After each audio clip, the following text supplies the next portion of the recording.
began to feel the fire. We rise like tall buildings as the chemicals they take us higher. The night's young, it has just begun as she puts her hand in mine. We wanna chase the night, wanna dance to the light, pull stars from the sky, just two hearts running wild. Never sleep, never stop, as we shout from the top, we're gonna be. Boa noite, queridos. Tudo bom com vocês? Há quem diga que todas as noites são de sonhos, mas há também quem garanta que nem todas, só as de verão. No fundo, isso não tem importância, como diria minha neta. O que interessa mesmo não é a noite em si, são sonhos. Sonhos que o homem e a mulher sonham sempre, em todos os lugares, em todas as épocas do ano, dormindo ou acordados. William Shakespeare, Um Sonho de uma Noite de Verão. Um abraço a todos. Pois é. Os egípcios acreditavam que o corpo era uma manifestação da harmonia física formada pelas complexidades divinas da alma.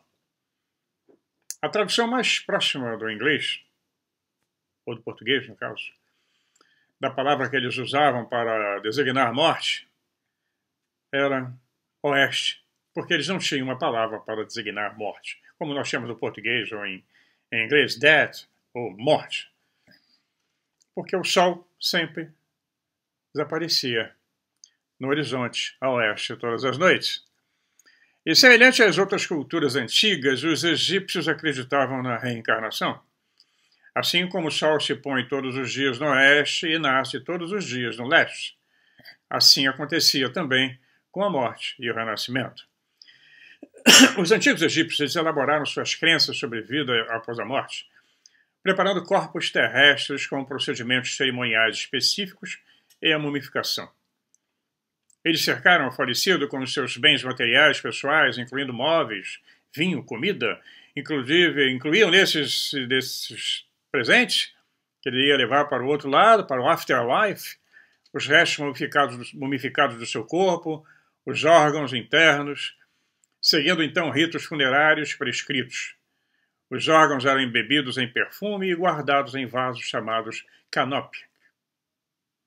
Mas já, ao discutir essas práticas, os egiptólogos tradicionais afirmam que os egípcios eram obcecados pela morte. Parece improvável. Não, eles não eram obcecados pela morte. Era muito difícil que os egípcios estivessem obcecados com uma ideia que eles nem sequer conceberam por si só. Era uma passagem apenas.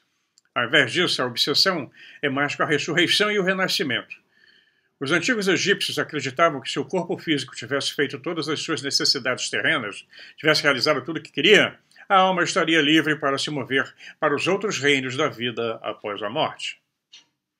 Mais importante ainda, os laços com o mundo terreno teriam que ser cortados, deixando a alma, a essência da alma, a escolha de reencarnar ou não, sem estar presa à vida anterior. No entanto, pode haver mais genialidade nas práticas funerárias egípcias antigas do que aquilo que nós supomos. Pois é.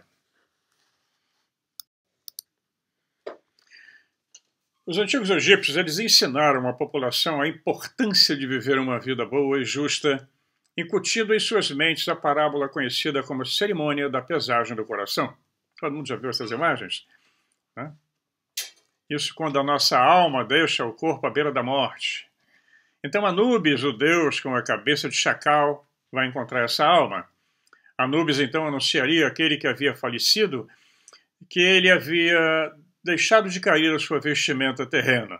Olha aqui está, o corpo fica. Anubis então anunciaria que o falecido deveria ficar diante dos portões do submundo e ter o seu coração pesado, né, contra a pena da verdade da deusa Maat. A própria alma julgaria suas próprias realizações na vida, e se alguma lembrança trouxesse peso ao coração, a balança se inclinaria. Testemunhas justas ou espectadores objetivos observariam esta avaliação, e se a vida tivesse sido vivida bem e de maneira moral, o coração seria leve como uma pena, e a alma prosseguiria para o próximo reino do submundo, ou extramundo. Já o judaísmo, o cristianismo e o islamismo distorceriam esta cena milhares de anos depois, chamando-a de Dia do Julgamento. Na versão cristã, Pedro encontra a alma no portão do céu. Então seguir-se-ia uma revisão de vida e os juízes externos julgariam a pessoa com severidade. As fábulas religiosas instilavam o temor de Deus e da condenação eterna ao inferno se o falecido não tivesse seguido os mandamentos corretamente daquela religião, enquanto o resto do mundo fica de fora. Esta revisão do mito cultural coletivo mudou significativamente não apenas as visões do que acontece quando as pessoas morrem, também mudou a forma como as pessoas vivem. Mas a igreja não parou aí. A ideia de reencarnação era uma noção amplamente aceita nas crenças religiosas na maioria das culturas antigas em todo o mundo, e continua até hoje. Até mesmo o cristianismo primitivo aceitava esta progressão cíclica natural. A natureza recicla tudo. E assim que uma nova vida é fomentada a partir da morte. O fundamento da reencarnação é a ideia de que nossas almas não podem aprender todas as lições durante uma vida. Mas então, dramaticamente, nós começamos lá em 325 a.C. com o Concílio de Nicéia, onde, entre os vários assuntos discutidos, a divindade de Jesus Cristo, se ele era Deus, se ele era filho de Deus, se era filho e Deus ao mesmo tempo, isso foi discutido por uma assembleia. Então, ali é que se vota a trindade, ali é que se estabelece a divindade de Jesus Cristo, coisa que ele nunca afirmou. Então, nós temos isso em 325. Então, a reencarnação foi proibida ao se falar sobre pena de morte, de exílio. O bispo Ário, que defendia isso, foi exilado durante o concílio, ele é condenado, não foi morto, foi exilado lá no norte da Turquia. Então, o cristianismo em 325 ele entra como uma das religiões aceitas no Império Romano. Mais tarde é declarado, então, que ele seria a religião oficial do Império Romano. Constantino abre o acesso a todas as religiões, não só ao cristianismo. Então, as consequências de quem continuasse a pregar isso era morte, né? Tortura e morte. E com o tempo as coisas egípcias, voltando lá para o Egito, foram destruídas, o Egito foi invadido várias vezes, foram roubadas, removidas, mal traduzidas e eventualmente esquecidas por estudiosos cristãos posteriores. Eu sempre falo, é bom lembrar, o cristianismo não floresceu em Israel, e sim na Síria, onde é hoje a Síria, onde hoje é a Turquia, né, que era o Império Bizantino, e no Egito. Né, os grandes centros da evolução do cristianismo foram desses países, e não em Israel.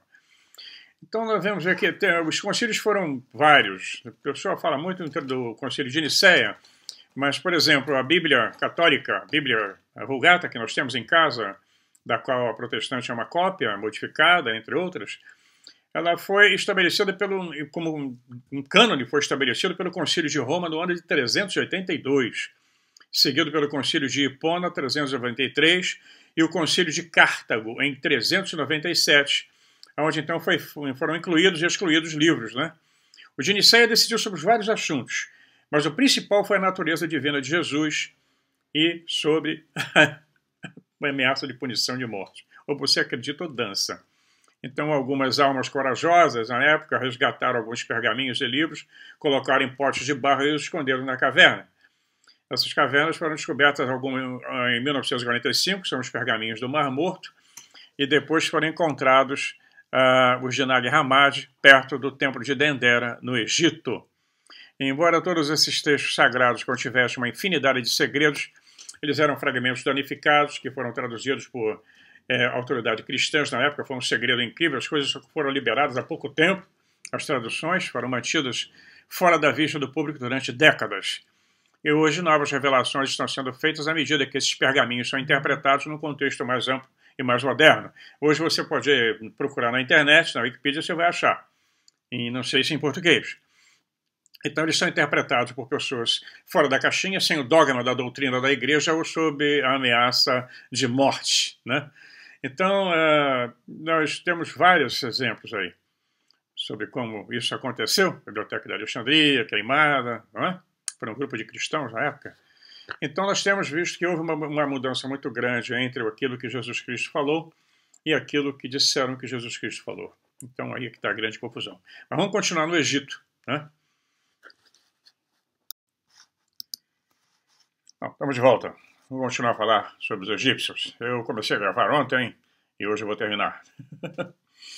Então, esquentou, já posso usar uma camiseta, mas para sair na rua tem que botar uma jaquetinha. Vou continuar com os egípcios. Os egípcios, eles acreditavam firmemente que além da alma haveria algum outro elemento da pessoa que poderia ressuscitar. A preservação do corpo corruptível também estava de alguma forma ligada à vida no mundo vindouro, no afterlife. E a sua preservação era necessária para garantir a vida eterna. Caso contrário, as orações recitadas para esse fim teriam sido fúteis e o antigo costume de mumificar mortos não teria sentido. Essa mumificação ela acontece em algumas partes do mundo, não só no Egito. Inclusive na Indonésia, em algumas etnias, algumas ilhas, que de um modo geral, na parte hindu, os corpos são cremados numa grande festa, num desfile, todo mundo alegre. Não é nada triste, não. Eu já assisti algumas, é impressionante. Eu vou colocar poucas imagens de uma cerimônia de cremação.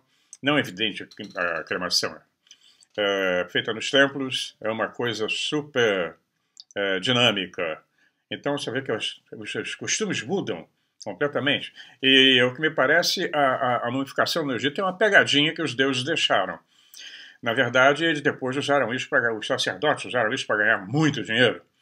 As mumificações eram caríssimas e havia muito costume de roubar um sarcófago de alguém que já morreu há muito tempo e reutilizar o sarcófago. Isso era super comum. Muitas vezes eles acham um sarcófago de um determinado faraó, de uma determinada figura da sociedade egípcia, e dizem, não, ele mandou construir esse sarcófago, barará, barará, nada disso, é tudo blá, blá, blá. Aquilo já é muito mais antigo e foi reutilizado várias vezes. Era muito comum. Isso atrapalha muito a arqueologia. Sem contar que os ladrões de múmia retiravam os corpos de dentro dos sarcófagos, faziam uma quebração, uma confusão, misturavam tudo. Por isso, a complicação da arqueologia egípcia pode afirmar que, olha, é isso e não é. Não, não é bem assim. Isso aconteceu durante séculos. Mas vamos lá, então. Acontece que os humanos também não foram os únicos a serem mumificados pelos egípcios. O propósito original de mumificar animais pode ter sido preservar o DNA de uma variedade de espécies. Eles mumificavam desde passarinho milhões, gato, jacaré, cachorro, tudo.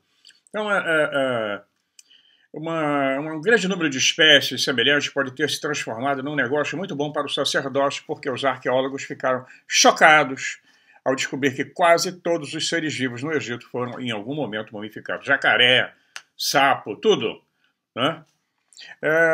Então, rato também, enguias, peixes, doninhas, escorpiões, tudo preservado e embrulhado em algodão. Múmias de mamíferos, anfíbios e répteis foram encontrados em abundância no Antigo Egito. Em escavações arqueológicas realizadas na década de 20, né, estima-se que mais de 4 milhões de jarros cheios de pássaros íbis foram mumificados e 200 mil crocodilos mumificados foram descobertos perto do oásis de Fayum. O antigo culto da mumificação remonta à misteriosa era pré-dinástica da história egípcia, que quase não se sabe nada antes do dilúvio. E parece que a preservação do DNA foi tão poderosa que permaneceu na consciência dos egípcios durante milhares de anos após as experiências iniciais. É o tal do culto cargo. Eles copiaram alguma coisa, eles não entendiam mais o que era, imaginavam o que poderia ser, interpretaram, reinterpretaram e criaram as cerimônias, como em todas as religiões. No hinduísmo, budismo, cristianismo, todo mundo. Culto cargo. Copiou alguma coisa que eles viram. Os antepassados viram. Então, os mitos da criação, por exemplo, na antiga Babilônia, nos apresentam uma lista de governantes associados a uma época anterior ao dilúvio.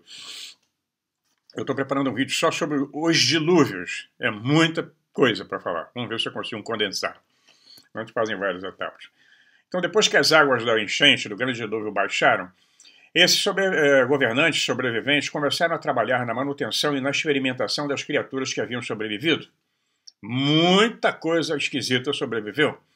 Um antigo historiador chamado Eusébio de Cesareia, ele viveu em 263 e morreu no dia 30 de maio do ano de 339 depois de Cristo. Ele é um dos pais da igreja. Ele era conhecido por Eusébio de Pamfili, bispo de Cesareia, né? Ele é um dos padres da igreja, porque os seus escritos estavam entre os primeiros relatos da história do cristianismo. E ele conta, ele escreveu vários livros. Olha, o camarada viveu 339 depois de Cristo. Eu falei que a Bíblia que vocês conhecem, o cristianismo que nós conhecemos tradicionalmente, ele surgiu 4 séculos depois de Cristo. Tá? Pois é. Pensem nisso. Isso é histórico, não é teoria da conspiração, não. Ele cita num dos relatos dele, num dos livros, que no primeiro ano, depois do dilúvio, apareceu um monstro dotado de razão humana chamado Oanes. Eu vou mostrando para vocês no final do vídeo. Ele surgiu no mar da Eritreia, no ponto onde essa região faz fronteira com a Babilônia. Ele tinha um corpo de peixe, mas acima da cabeça do peixe ele tinha uma outra cabeça, que era de homem, e pés humanos que emergiam debaixo da cauda de peixe. Ele tinha voz humana e sua imagem é preservada até hoje. Ele passou, no segundo relato, ele passou o dia no meio dos homens sem comer nada. Mas ele ensinou aos homens o uso das letras, das ciências, das artes, de todos os tipos de artes. Regras para a fundação de cidades, construção de templos, os princípios do direito, da topografia. Ele lhes demonstrou como semear e colher.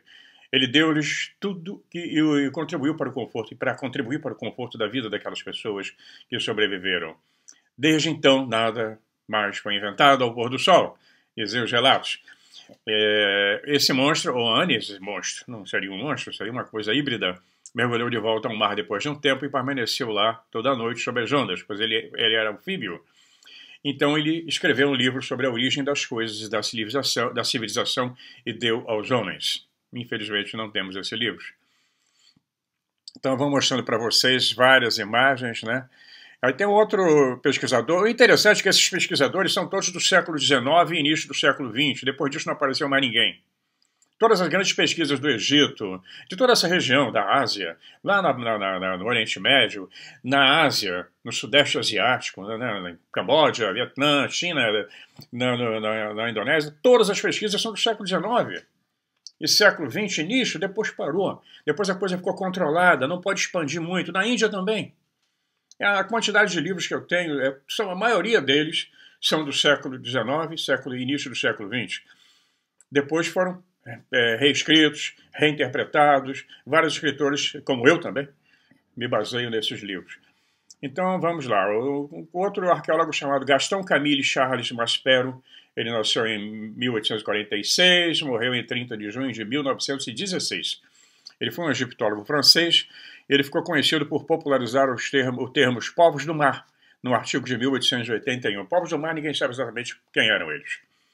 O filho de Maspero, Henri Maspero, tornou-se depois um impressionante, fabuloso estudante da China.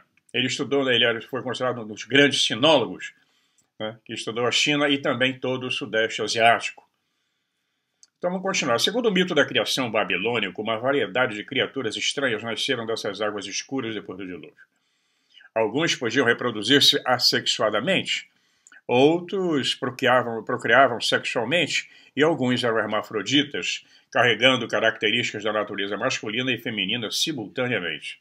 Esses relatos existem lá na Indonésia também. Alguns de seres geraram humanos com 2 asas, outros com 4 asas e 2 faces, e ainda outros com um corpo e 2 cabeças. Havia humanos com chifres que tinham pernas de cabra e criaturas humano-cavalos com características híbridas de touro. Essas histórias interculturais falam de diversos tipos de seres em forma de dragão, peixes híbridos, répteis, cobras e muitos tipos de criaturas surpreendentes de aparências diferentes. Segundo essas lendas, os registros dessas criaturas foram preservados no templo de Belus, construído após o dilúvio. Um outro historiador, né, o Heródoto, historiador grego, ele descreve em detalhes o templo espetacular de vários níveis dos Zeus, né, ou Belus, na Babilônia. Ele nunca dá ao deus o título babilônico de Baal ou Bel, ou o nome de Marduk, ele chama de Belus, né? Então, outro estudante, o estudante bíblico Matthew George Easton, ele escreveu também sobre essas histórias e sobre esse templo. Ele fala: uma imensa massa de fragmentos quebrados e queimados pelo fogo com cerca de 2.300 pés de circunferência, um pé a 30 centímetros, elevando-se rapidamente à altura de 235 pés acima da planície desértica, é provavelmente considerado como uma das ruínas da Torre de Babel. Essa é uma das ruínas mais imponentes do país. Mas outros pensam que essas seriam as ruínas do templo de Belus, né? Então, voltando ao Eusébio de Cesareia, corroborando o mito da criação que ele conta nos escritos dele, ele mostra ali que está recém-revelada a arte egípcia antiga do templo de Dendera, que retrata essas mesmas criaturas das quais Eusébio fala. Essas ilustrações são pouco conhecidas e quase nenhuma enciclopédia mostra. Tem que ir em enciclopédias paralelas ou pessoas que foram lá e fotografaram, porque eles não colocam. Elas ficam escondidas atrás de uma espessa camada de fungo escura. Elas ficaram escondidas até 2010, quando uma enorme extensão do teto do templo, 12 metros, uma altura de 12 metros acima do nível do solo, foi cuidadosamente limpa. E aí nós podemos ver o registro dessas criaturas. E foram deixados vários registros dessas criaturas. Eu vi o teto do templo de Dendera, que está no Museu do Louvre. Ele foi levado para o Louvre e lá está exposto. Tem algumas toneladas. O templo de Dendera vale uma live só sobre esse templo, que é impressionante. Quando Napoleão chegou no Egito, o templo de Dendera só via o teto. Estava coberto de areia, você imagina, e alto pra caramba, é quase a altura aqui do quinto andar, coberto com dunas de areia. E um dos soldados pisou no lugar, que estava meio frouxo, desabou, ele caiu dentro do interior do templo, né? E assim foi descoberto o templo de Dendera. E aí, foram limpando a areia, descobriram não só as famosas lâmpadas de Dendera, como também o horóscopo de Dendera, que mostra que aquele templo é muito mais antigo. Ele foi reconstruído em cima do original, várias reconstruções. A história é bem comprida, eu estou fazendo aqui um resumo para vocês. Esse templo de Dendera já deu o que falar.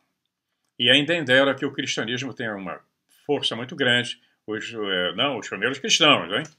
Não é aqueles que matavam todo mundo, não.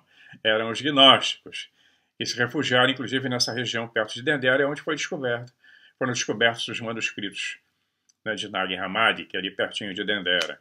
Eu sempre falo, já falei em outros vídeos, que Cairo, por exemplo, onde tem a planície de Gizé, nunca foi capital do Egito, nunca foi um lugar importante. Era uma cidade considerada uma cidade de necrópole, porque aquilo ali estava abandonado há milhares de anos. Eles enterravam as pessoas ali, fizeram as mastabas, que não tinha nada a ver com as pirâmides. Cairo nunca foi, em nenhuma história do Egito conhecida. Era Alexandria, né? Várias outras cidades importantes no Egito, mas o Cairo não era. Pois é. Pois bem, então, embora muitas pessoas possam colocar isso como ligação ao mito babilônico, né? Não, eu não acho. Tem vários pesquisadores também não acham. Eu acho que essa coisa aconteceu ao mesmo tempo em várias regiões do mundo. Houve uma mega civilização do planeta que foi ripada, foi cancelada pelo dilúvio, deixando, claro, sobreviventes e restos. Essas imagens que vocês veem no Egito, vamos ver igualzinhas lá na Indonésia, nos templos, que ficaram escondidos também, e que foram desenterrados e mostrando imagens de seres híbridos. Lá nós temos o culto a Naga, é forte até hoje, está lá presente o culto às serpentes. Não a cobra, mas uma raça chamada raça Naga, que era reptiliana. Isso existe em todo o planeta. O que existe de literatura a respeito é que pouco se fala. A gente, quando ouve falar de reptiliano, lembra do David Icke, que todo mundo era reptiliano, até eu. Já fui chamado de reptiliano. Não tem nada a ver. Isso é uma coisa muito ancestral e está em todo o planeta o culto à serpente. Inclusive no cristianismo, quando Moisés faz lá a serpente em cima do pilar, serpente lá, e todo mundo teria lá que adorar a serpente para se livrar da picada. Isso está na Bíblia, já falei disso em vídeos anteriores. É muito difícil eu fazer um vídeo e às vezes tem que fazer um resumo de todos os vídeos. Tem 200 agora e 264. É importante dar uma olhadinha lá para trás. Eu não faço um índice, não me preocupei desde o início. Como eu falei, isso aqui para mim é uma sala de bate-papo, de conversa. embora não possamos conversar ao vivo devido ao fuso horário, confuso pra caramba, é muita diferença. É uma espécie de um bate-papo livre. Eu vou tocando nos assuntos e instigando vocês a investigar. Quase todo o material que eu tenho eu colho na internet. Os livros eu tiro, eu baixo em PDF. Eu já comentei que vocês no Brasil têm mais facilidade do que eu aqui na Europa, que muitos livros são bloqueados. Eu trouxe 4 HDs do Canadá, antes do Canadá virar uma ditadura do Trudeau, assim como o Brasil está vivendo uma ditadura do Xandão, cabeça de ovo. Então, mas vai cair.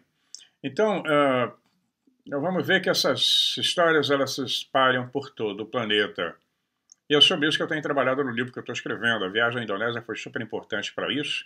Eu estou trabalhando direto em cima disso. Quero entregar esse livro o mais rápido possível. Não aguento mais. Eu estava esperando, como comentei em outro vídeo passado, que seria o último capítulo, a viagem à Indonésia. Estou quase terminando. Dá muito trabalho e muitos livros de pesquisa. Eu já me pediram para colocar os livros que eu uso. Caramba, eu tenho uma biblioteca gigantesca. E eu vou lá e consulto outro, consulto outro. Eu prometo que vou colocar a lista desses livros todos no livro, no final do livro, no anexo. Os livros que eu usei para pesquisar. Por enquanto, não. Por enquanto são as minhas fontes. Porque a pirataria existe em todo o planeta. Em alguns lugares, piratas são enforcados. No Brasil, eles são elogiados. São soltos nas saidinhas. Muita pirataria por aí. Deixa eu terminar e aí eu mostro tudo. Sem problema nenhum. Eu já tive vídeo meu copiado. Na cara de pau. Mudaram até meu nome. A minha imagem está lá, eu falando, e o cara muda meu nome. A sorte é que o YouTube me avisou. Então é isso. Tá? Esse aqui eu vou mostrar para vocês. Esse que eu estou usando aqui, ele é um livro fantástico. Vocês vão encontrar na internet. Né? Deixa eu pegar ele aqui. Esse aqui. Aliens do Antigo Egito, a Irmandade da Serpente e os Segredos da Civilização do Nilo. Em inglês tem no Kindle, vocês podem comprar. Interessante, contém alguns erros. Um dos erros eles falarem que os livros da Bíblia foram escolhidos no Conselho de Nicéia. Eu falo, leiam tudo que vocês possam ler, se informem em outros canais e tirem suas próprias conclusões. Vão atrás da pesquisa. Né? Então é isso, pessoal. Então nós vamos continuar com esse assunto dos reptilianos no Egito. Vou mostrando à medida que eu for avançando. Eu vou chegando mais perto da Índia e depois lá para a Indonésia, para o Sudeste Asiático, onde as nagas são extremamente respeitadas, amadas, né, até hoje. Existem várias histórias de princesas nagas. A Nagini, o naga é o macho da espécie. Nagini é a fêmea, de casamentos de homens com princesas nagas e vice-versa. E Camboja tem essa história, o início da civilização do Camboja, o Império do Khmer, no Vietnã, na China, na Índia. A naga está em tudo. Buda é protegido por uma naga que vem por trás dele. E aí existem várias interpretações. Pode ser uma raça interdimensional e que já foi embora, se retirou depois do trabalho que tinha que fazer nesse planeta, foi embora, vazou. Ou pode ser uma forma energética. Vale tudo aí. Vamos ver. Então, muito papo pela frente. Tá? Então, um abraço meu e da Magdalena. Ela deu uma palhinha no início falando sobre sonhos. Sonhos. Sem o sonho você não realiza nada. O sonho é um ensaio da ação. Quando você sonha, de olho aberto. Quando você faz sua tela mental. Eu gostaria de fazer tal coisa. Eu gostaria de realizar tal evento. Você já está enviando sua mensagem para o universo. Ele vai trabalhar, mas você tem que trabalhar também. Não adianta sonhar, eu quero, não vai. Exige muito trabalho, exige muita confiança naquilo que você está fazendo. Lembre-se disso, os sonhos são os ensaios da ação. Sonho errado. Não vai dar certo, porra, isso é uma meleca. Já era, meu irmão. Ok? Se cuidem desse mundo louco que nós estamos vivendo. Fiquem na paz e até o próximo vídeo.